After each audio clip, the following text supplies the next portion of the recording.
पाकिस्तान ने एक युद्ध लड़ा। भारत के अंदर बहुत सारे लोग उनके प्रधानमंत्री बनने से खुश नहीं थे, लेकिन भाग और सृष्टि जिसके भाग में जो लिख देती है उसे कोई मिटा नहीं सकता है। पाकिस्तान ने हमला किया। लोग समझ रहे थे कमजोर सा गरीब प्रधानमंत्री है, इसके पास तो कोट पहनने के लिए भी नहीं है। हमला करने के बाद वो ये समझ रहे थे कि ये तो इतना कमजोर है कि इसके पास तो पावर है ही नहीं।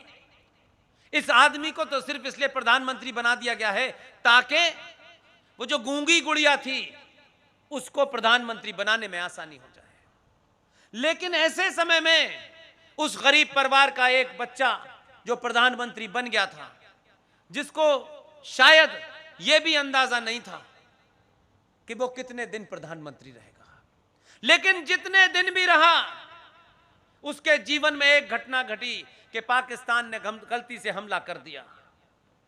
इतनी मार मारी कि यहां से बागा बॉर्डर से रगेदते हुए हाजी पीर तक भारतीय सेनाओं ने पाकिस्तानी सेनाओं को मारा और लाहौर के पास हाजी पीर तक भारतीय सेना घुस गई। उसने घोषणा कर दी कि फौज अब वापस नहीं आएगी, लाहौर में ही रहेगी। लेकिन भारत के सियासी दलालों ने अपने अंतर्राष्ट्रीय दोस्तों से मिलकर के उस प्रधानमंत्री लाल बहादुर शास्त्री को मजबूर किया कि वो ताशकंद जाएं और उस पर समझौता करें। और अपने दोस्तों से मिलके, क्योंकि वो दोस्ती मुझे अब भी नजर आती है, उस पार्टी के कुछ लोग पाकिस्तान जाते हैं और वहां के इंटेलेक्चुअल के बीच में बैठ के टेलीविजन पे कहते हैं आप हमारी मदद कीजिए मोदी को हटाने के लिए। ये बीमारी पहले भी थी, उसी पाकिस्तान की और रशा की मदद से लाल बहादुर शास्त्री की ताशकंद के अंदर हत्या कर दी गई, क्योंकि ये प्रधानमंत्री अगर वापस आएगा तो पूरे देश में पॉपुलर होगा। हम वहां से निकले हैं, इसलिए आज आप लोगों के लिए ज्यादा बड़ी खुशी की बात होगी, क्योंकि कम से कम आपको इस बात का हमेशा घमंड रहेगा, हमेशा आपका माथा ऊपर रहेगा कि आपने जिसको भेजा उसने कितनी कानून बनाए, कितने हटाए, ये कभी कोई राष्ट्र याद नहीं रखता। राष्ट्र याद रखता है कि इसने ऐसा कौन सा काम किया है जो आने वाली हजारों साल तक नस्लें उसको देख करके प्रेरणा लेंगी और उनके अंदर एक अलग शौर्य पैदा होगा। जिस आदमी को एक जहाज की घटना में मार करके उसे गुमराह करने की कोशिश की, उसको सत्ता से हटाने की कोशिश थी, वो हट गया। लेकिन ये मेरे और आपके भाग्य की बात है। जो लोग इस बात से दुखी रहते हैं हमारे जीवन में ये नहीं हुआ, वो नहीं हुआ, आपके जीवन में कुछ घटनाएं ऐसी हैं जिसके आप आई विटनेस, साक्षी बनेंगे, तो आपके नाती पोते भी कहेंगे हमारे बाप जिंदा थे तब ये काम हुआ था, ये हमारे भाई के सामने हुआ था। 47 में मैं नहीं था, आप नहीं रहे होंगे, हमने पटेल को नहीं देखा, हमने सावरकर को नहीं देखा, लेकिन आज एक भूमिका हमको मिली है। इस भूमिका को अगर सही तरह हम निभा दें तो यकीन मानिए आने वाली नस्लें, अगर आपकी मूर्ति नहीं भी लगी होगी तो हजारों करोड़ों लोगों के दिलों में आप बसेंगे। इसलिए इस लम्हे को जाने मत दीजिएगा। हमसे जो कुछ हो सकता है हम बिना किसी मांगे, बिना किसी शर्त के जिस दिन से इस काम को कर रहे हैं उसमें 3 ऐसी सफलताएं हैं कि अगर लगता है कि इस 135 करोड़ के देश में जहां करोड़ों समस्याएं हैं, जहां लालची स्वार्थी देश में लोग भरे पड़े हैं, अगर ये 3 घटनाएं हमने अपने जीवन में होते हुए देखी, उन घटनाओं के मूल में कहीं हमारा योगदान भी रहा, चाहे वो 1 डॉट बराबर भी रहा, तो भी ये शांति से मरने के लिए कम नहीं है। इसलिए मैंने कहा कि 15 अगस्त देखिएगा,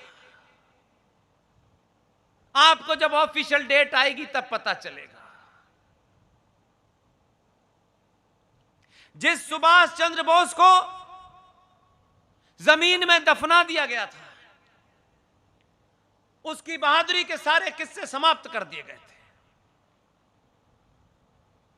आपके आदमी ने इसी साल 2 घटनाएं हुई,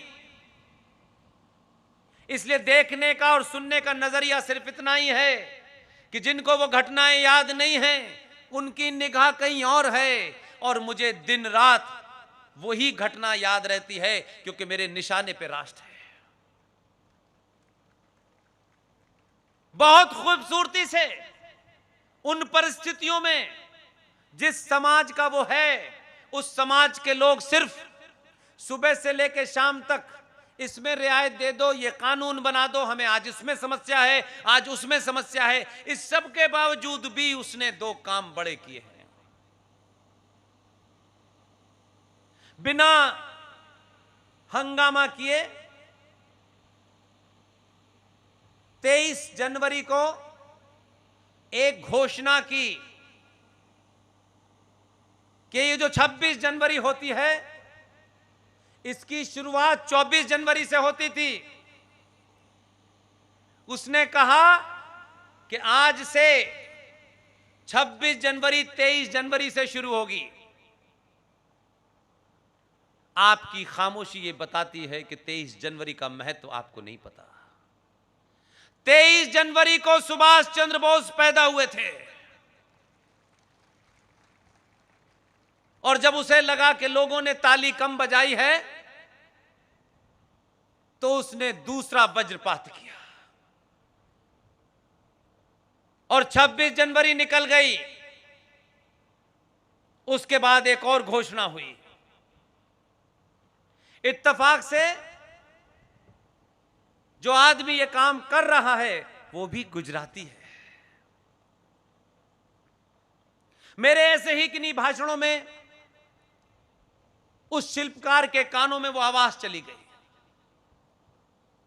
उसने खोजबीन करके पिछले 2 साल से मुझसे कहा, आप एक बार मेरा स्टूडियो आ जाइए। मैंने कहा यार समय नहीं मिलता, लेकिन पिछले 6-7 महीने से कोई दिन ऐसा नहीं गया। बोला सिर्फ मैं आपको एक बात के लिए कि मैं आपके पैर छूना चाहता हूं। मैंने कहा मेरे पैर छूने से क्या होना है भाई, मुझे तो एक टैक्सी करनी पड़ेगी, उसके लिए पैसा इकट्ठा करना पड़ेगा, तब मैं 1000 रुपए में उस टैक्सी से करके जाऊंगा। लेकिन मैं गया, क्योंकि आपके आदमी ने रात में घोषणा की। और घोषणा क्या की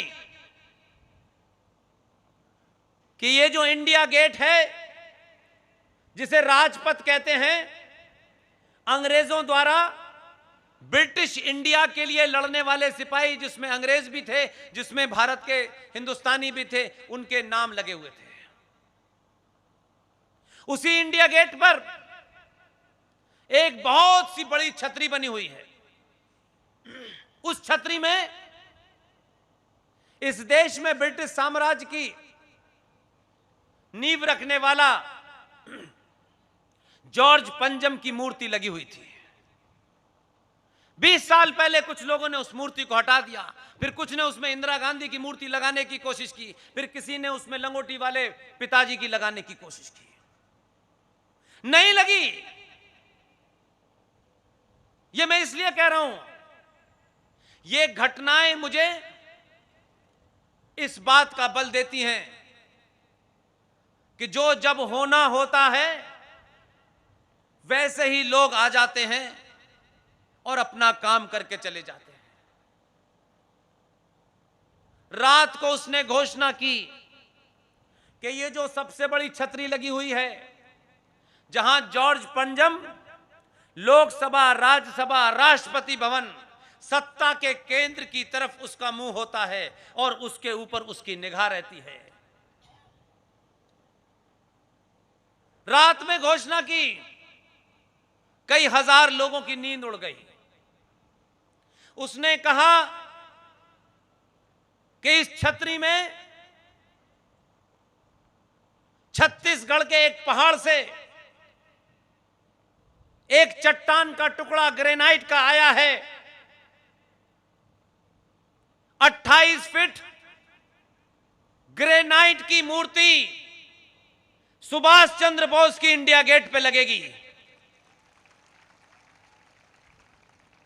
ताकि आने वाली नस्लों को पता चले कि उनके पूर्वज चापलूस और दलाल नहीं थे, बहादुर भी थे। सरकार ने यह डेट अभी अनाउंस नहीं की है, लेकिन 15 अगस्त को भाषण से पहले या बाद में इंडिया गेट पर सुभाष की 28 फीट ऊंची मूर्ति लगने वाली है। लोग कह सकते हैं कि इस मूर्ति से बेरोजगारी समाप्त हो जाएगी। कुछ निराशावादी हिंदू कह सकते हैं इससे क्या होगा, इससे कुछ नहीं होगा, आपका जीएसटी कम नहीं होगा, लेकिन राष्ट्र का जीएसटी बहुत बढ़ जाएगा।